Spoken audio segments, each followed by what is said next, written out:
২ বছর প্রবাস জীবন কাটানোর পর উনি ছুটিতে আসবেন। আসার আগে আমার শাশুড়ি আমায় জিজ্ঞেস করলো আমার কি লাগবে বলার জন্য। উসমান বলেছে। আমি বলেছি কিছু লাগবে না। দুপুরে রান্নার সময় উনি ভিডিও কল দেয় ওনার মাকে। আমি পাশেই ছিলাম। তখন উনি জোরে জোরে বলতে লাগলেন, মা কারো কিছু লাগলে বলতে বলো, আমার আবার সব প্যাকিং করতে হবে, পরে বললে আর সময় পাবো না কিনে এনে প্যাকিং করার। আমি মজা করে বললাম, আপনি সুস্থ মতো আমার কাছে ফিরে আসলেই হবে, আর কিছুই লাগবে না। উনি আর আমার শাশুড়ি থম খেয়ে গেলেন এমন কথা শুনে। আমি এটা বলেই রুমে দৌড়ে চলে আসি।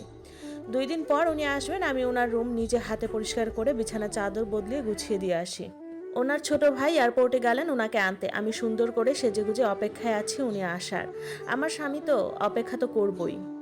উনি ঘরে ঢুকলেন। ওনাকে দেখে আমার বুকটা কেঁপে উঠল। 2 বছর আগের উনি আর আজকের ওনার মধ্যে অনেক তফাৎ। অনেক বদলে গেছেন, মোটা হয়ে গেছেন, আরও বেশি সুন্দর হয়ে গেছেন। উনি এসে ওনার মাকে জড়িয়ে ধরেন। আমি সালাম দিই ওনাকে, উনি সালাম নেন। তারপর উনি ওনার রুমে ফ্রেশ হতে গেলেন। মা টেবিলে খাবার দেন। তখন বিকেল হয়ে গেছে। উনি ফ্রেশ হয়ে এসে হালকা কয়টা ভাত খান। তারপর উনি ওনার রুমের দরজা বন্ধ করে ঘুমিয়ে গেলেন। আমার দিকে একটু ফিরেও তাকালেন না। আমার চোখের পানি উপচে পড়ে, কেন জানি না। আমিও রুমে এসে সব সাজগোজ ধুয়ে ফেলি। তারপর সবচেয়ে পুরনো জামাটা পরি। ওনার দিকে আর ফিরেও তাকাবো না। আমার কলিজাটা ফেটে যাচ্ছে। আমার এখানে একটুও থাকতে ইচ্ছে করতেছে না। একটু বাপের বাড়িতে গেলে শান্তি পেতাম। সন্ধ্যার দিকে ওনার নানার বাড়ির মেহমান আসবে, তাই নাস্তা বানাতে রান্নাঘরে গেলাম। নুডলস, সেমাই, ফিরনি, হালিম রান্না করি, আর আসলে ফলমূল কেটে দিব। সব রেডি করতে করতে মাগরিব হয়ে পড়ে। ওনারা চলে আসেন। ওনারা আসার সাথে সাথে আমি ওনাদের সামনে গেলাম না। রান্নাঘর থেকে সব নাস্তা রেডি করে দিচ্ছি, মা নিয়ে যাচ্ছেন। ওনাদের সাথে সম্পর্কটা আমার এতটাও ভালো হয়নি, দূরত্ব তো আছেই। ওনারা রাতে থাকবেন, আমি রাতে রান্না বসালাম। আমাকে আমার শাশুড়ি করতে মানা করেছেন, তারপরেও করছি, কারণ রুমে বসে কী বা করব। উনি ঘুম থেকে উঠলেন রাত 9টার সময়। উঠেন, হালকা না চা খেলেন আর সবার সাথে কুশলাদি বিনিময় করলেন। আমি ওনার সামনেও পড়লাম না। রাতের 11টার দিকে সবাইকে খাবার দিলাম। আমি জাস্ট সব রান্নাঘর থেকে বেড়ে বেড়ে দিচ্ছি। আমার মামি শাশুড়ি আর খালা শাশুড়িরা নিয়ে যাচ্ছে। উনি এখন খাবেন না, পরে খাবেন। আমার আর রাতের ভাত খেতে ইচ্ছেও করলো না। তারপরেও সবার সামনে বললাম খেয়েছি। রান্নাঘরের কাজ গুছিয়ে রুমে ঢুকলাম, আর ওনারা সবাই ওনার রুমে। উনি ওনার ব্যাগ খুলতে লাগলেন, সবার জন্য কি এনেছে না এনেছে। আমাকে কেউ একটু ডাকলোও না, অবশ্য ডাকলে আমি যেতামও না। মনকে বুঝ দিলাম উনি তোমার কেউ না, কিসের আশা করছে ওনার থেকে, যে আজ 2 বছরে একটা কথাও বলেনি তোমার সাথে, কোনো বইয়ের অধিকারও দেয়নি, শুধুমাত্র দয়া করে রেখেছে। গতকাল রাতে ওনার আসার আনন্দে সারা রাত ঘুম হয়নি। বিছানায় গায়ে এলিয়ে দিতেই কাঁদতে কাঁদতে ঘুম চলে আসে আমার। আলহামদুলিল্লাহ, একটি শান্তির ঘুম হয়। সকালে উঠে ঘর ঝাড়ু দিই, রাতের বাসি খাবারের প্লেটগুলো ধুয়ে ফেলি, তারপর সবার জন্য নাস্তা রেডি করি। সবাই একে একে ঘুম থেকে উঠে আর নাস্তা করে বসে গল্পগুজব করছে। আমি দুপুরের রান্নার প্রস্তুতি নেই। সকালে আমার শাশুড়িকে বললাম, মা উনি এসেছেন, এখন সব মেহমান আসবে, আমার খুব আনইজি লাগছে, আমি কি কয়টা দিন আমার বাবার বাড়িতে থেকে আসবো? মা বলল, আচ্ছা উসমান উঠুক, আমি বলবো, অনুমতি দিলে তুমি যেও। উনি উঠলেন ঘুম থেকে। দুপুর 2টা বাজে। উঠে আর নাস্তা খেলেন না, সবার সাথে ভাত খেয়ে ফেললেন। সবার ভাত টাত খাওয়া শেষে সবাই বিশ্রাম নিতে গেল। আমি আস্তে আস্তে মায়ের রুমে গেলাম। দেখলাম উনি আর মা বসে কথা বলছেন। দুজনে চোখাচোখি হলো। আমি চলে আসছিলাম। তখন মা বলল, কিছু বলবে? তখন বললাম, মা সকালে বলেছিলাম যে। তখন বলল, ও আমি তো ভুলেই গেছি। উনি ওনার মাকে বলল, মা কাউকে কি জামা কাপড় কিনে টিনে দাও না, এমন পুরনো জামা কাপড় পরে হাঁটে কেন? আমি বললাম, গরমের জন্য। এটা বলে চলে আসি। একটু পর মা রুমে এসে বলল, উসমান যেতে মানা করেছে। এবার আমি কান্না করে দিয়ে বললাম, মা আমি 2টা দিন থেকে আসি না, আমার খুব বাড়ির জন্য মন পুড়ছে। তখন বলল, উসমান রুমে আছে, গিয়ে ওরে বলো। আমি ওনার রুমে গিয়ে মাথা নিচু করে বলি, আজ 1 বছরের উপরে বাবার বাড়িতে যাইনি, আমি আজকে একটু যাই, আমার খুব মন পুড়ছে। কান্নার জন্য কথা বলতে পারছিলামও না। উনি বিছানা থেকে উঠে হাত ধরে আমাকে ওনার পাশে বসালেন। আমার যেন কান্না আরও ভেঙে পড়ছে, বুকটা ফেটে যাচ্ছে। চিৎকার করে বলতে পারছি না, এত অবহেলা করলে বিয়ে করেছেন কেন আমাকে? উনি বললেন, যেতে হবে না। এবার জোরে কান্না করে দিয়ে বললাম, একটু যাই না, সকালে চলে আসব, দরকার হলে রাতে চলে আসব, একটু করে যাই না। উনি আমার দিকে অনেকক্ষণ তাকিয়ে রইলেন। তারপর আমার চোখের পানি মুছিয়ে দিয়ে বললেন, আচ্ছা যাও, সকালে চলে এসো।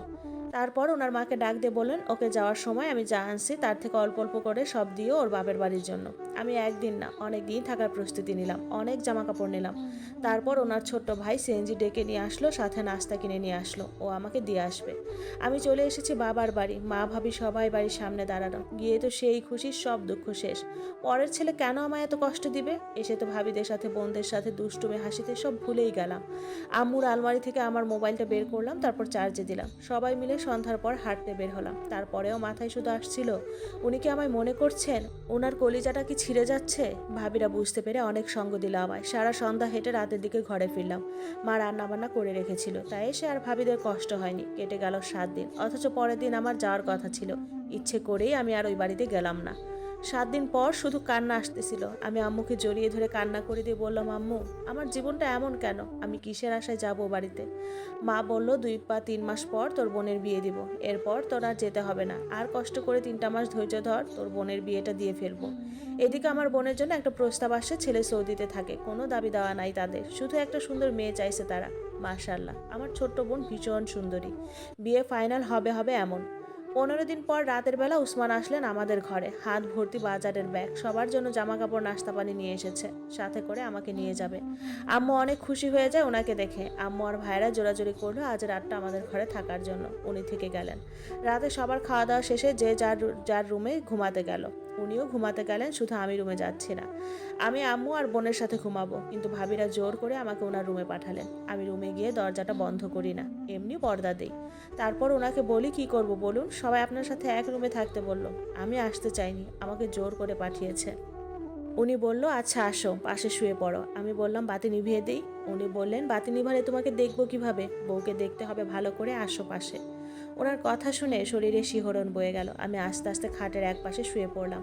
উনি কোমর জড়িয়ে ধরে আমাকে ওনার কাছে টানলেন।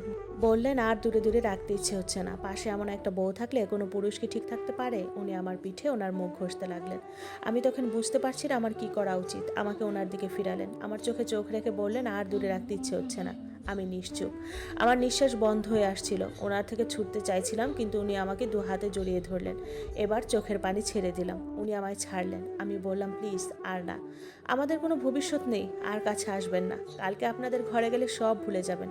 আমি এমন মর্যাদা আমার বাপের বাড়িতে চাই না। আমি আমার স্বামীর ঘরে স্বামীর পাশে স্বামীর সোহাগে পরিপূর্ণ হতে চাই। উনি আমায় বললেন, তবে চলো এখনই, এখানে আর থাকতে ইচ্ছে হচ্ছে না। তখন রাত 12:30। আমি বললাম, এত রাতে? পাগল আপনি, সকাল হোক। আমাকে জড়িয়ে ধরে বললেন, আমার ঘরে আমার সোহাগে পরিপূর্ণ করব তোমাকে। উনি আম্মুর মোবাইলে কল দিলেন, আম্মুকে রুমে আসতে বলল। আমায় বলল, বরকা পরে তাড়াতাড়ি রেডি হয়ে নাও, আর কিছু নিতে হবে না, সকালে ভাই এসে সব নিয়ে যাবে।